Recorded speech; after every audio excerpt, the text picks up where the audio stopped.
Hello दोस्तों, welcome to my YouTube channel. आज विश्व इतिहास में इंग्लैंड के गौरवपूर्ण क्रांति पढ़ने वाले हैं। तो शुरू करते हैं। दूसरे देश की तुलना में इंग्लैंड में आंतरिक शांति की स्थापना बहुत पहले ही हो चुकी थी। 1642 ईस्वी में इंग्लैंड में गृह युद्ध छिड़ गया था। इंग्लैंड के गृह युद्ध 7 वर्षों तक जारी रहा। चार्ल्स प्रथम गृह युद्ध के समय इंग्लैंड का सम्राट था। गृह युद्ध के समय राजा के समर्थकों को कैवेलियर कहा गया। गृह युद्ध के समय संसदीय व्यवस्था को समर्थकों को राउंड हेड्स कहा गया था। गृह युद्ध के दौरान सम्राट चार्ल्स प्रथम को फांसी दी गई।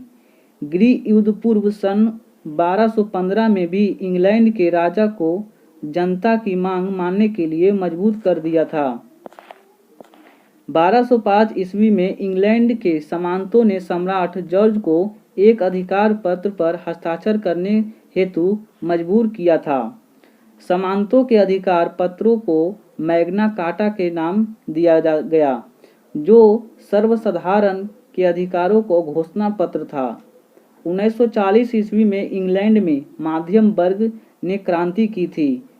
1640 ईस्वी में क्रांति के फलस्वरूप पुराने सामंती प्रतिनिधियों से छुटकारा मिला और उद्योगपतियों के साथ शक्ति आ जाने से ब्रिटेन के उद्योग धंधों को अभूतपूर्व प्रगति हुई।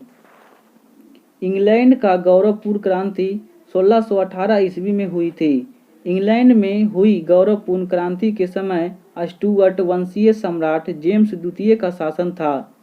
इंग्लैंड की गौरवपूर्ण क्रांति को रक्तहीन क्रांति के नाम से जाना जाता है। 1688 ईस्वी में महान अंग्रेजी क्रांति शांतिपूर्वक संपन्न हो गई थी। इंग्लैंड के राजा बदला, इंग्लैंड के शासन व्यवस्था बदली और कहीं खून का एक कतरा भी ना गिरा। सम्राट जेम्स द्वितीय द्वारा संसद की सर्वोच्चता को चुनौती देने का फलस्वरूप ही इंग्लैंड में 1688 में क्रांति हुई थी। सम्राट जेम्स द्वितीय को अपने निरंकुश शासन और संसद के अवहेलना करने तथा प्रोटेस्टेंट धर्म विरोधी नीति के कारण गद्दी छोड़नी पड़ी। 1688 ईस्वी में क्रांति के बाद इंग्लैंड का सम्राट विलियम तृतीय बना। 1688 ईस्वी में गौरवपूर्ण क्रांति के फलस्वरूप इंग्लैंड में स्वच्छंद राजतंत्र की इमारत टूट चुकी थी।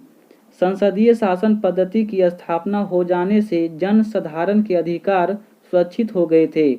राजनीतिक एवं धार्मिक अत्याचार के भय से मुक्ति पाकर लोग आर्थिक विकास की ओर अग्रसर होने लगे थे।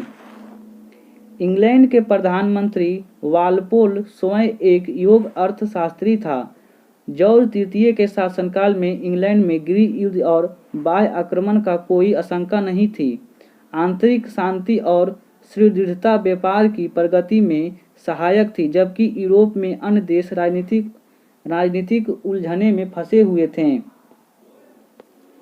ट्यूडर वंश के शक्तिशाली राजाओं के शासनकाल में संसद उनके हाथों की कठपुतली बनी रही थी।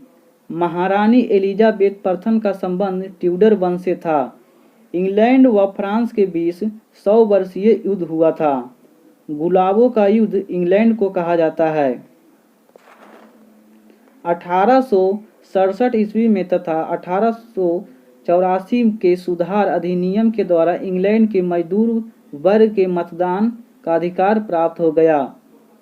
मजदूरों को अधिकार प्राप्त होने से इंग्लैंड में समाजवादी आंदोलन में तेजी से प्रगति की दौड़ शुरू हो गई। इंग्लैंड में जनवरी 1990 में ट्रेड यूनियनवादी तथा समाजवादी गुटों का जैसे social democratic federation, Fabian society तथा इंडिपेंडेंट लेबर पार्टी सदस्यों मिलीजुली बैठक हुई। इस बैठक के परिणाम स्वरूप लेबर रेजिस्टेंस कमेटी नामक एक संगठन अस्तित्व सामने आया।